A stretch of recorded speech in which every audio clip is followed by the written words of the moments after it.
Let's drill down now on the president's change in Cuba policy. Republican Mario Diaz-Balart represents South Florida in the U.S. House, and he joins us tonight from Miami. Congressman, you originally wanted a much tougher policy change by President Trump that would give Cuba 90 days to set up fair and free elections, or the U.S. would put them back on the state sponsor of terrorism list. Why did you back down, sir? I haven't backed down, Chris. The important thing is to stand with the Cuban people and the national security interests of the United States and to adhere to the law. That is what President Trump is in fact doing. President Obama gave concessions to the Castro regime, by the way, asking for nothing in return, and he got nothing in return other than an increase in the repression, an increase of participation of Russian spy ships, for example, going to the island. This president understands that our partners are not the Cuban regime. Our partners have to be the Cuban people. So it's good for the Cuban people.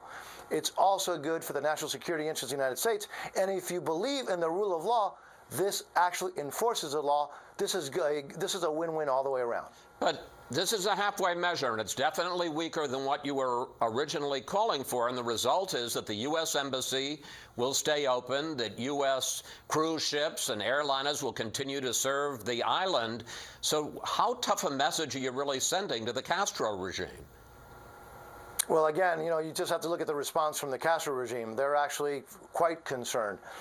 Chris, there are a lot of options that were put on the table. So the important thing is what I just told you.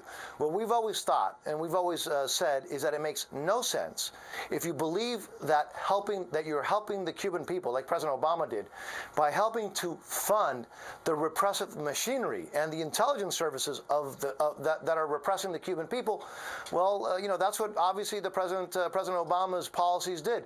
This reverts that. This will have stricter controls, as the law requires, on travel. This would not allow folks to help enrich the Cuban military and the Cuban intelligence services.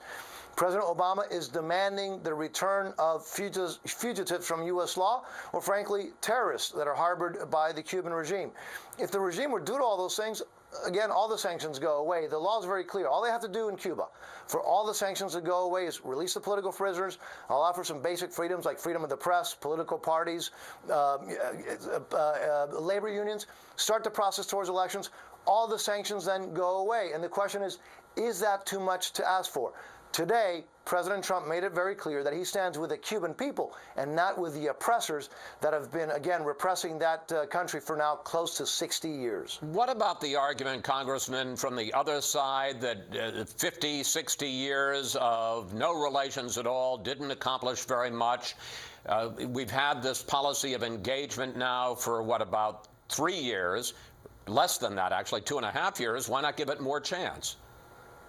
A couple things, Chris. We could have that argument then. We should get rid of the sanctions with North Korea. We should get rid of the sanctions with Iran. Well, President Obama did a lot to try to do that. But here's the question. What is in the national security interests of the United States? To stand up to a regime that continues to be as anti-American, to do as much to hurt U.S. national security interests now as they ever have, who harbor U.S. terrorists and fugitives from U.S. law, who every step of the way, in every moment of their existence, they're trying to hurt and undermine U.S. national security interests. What's in our national interest? To stand up to that, or just to do what President Obama did, which is get rid of all the sanctions possible while asking nothing in return? What works is pressuring the regime diplomatically and financially, and helping the opposition. That's the only thing that has worked, by the way, to bring freedom to closed societies. President Trump, once again, is adhering to the rule of law. He is standing by the Cuban people, and we do not have to fear anymore watching on the television an American president doing the wave with the Cuban dictatorship, who has blood on his hand, not only of Cubans, but also of American citizens. Congressman Diaz-Balart, thank you so much for your time tonight. Always a privilege. Thank you, sir.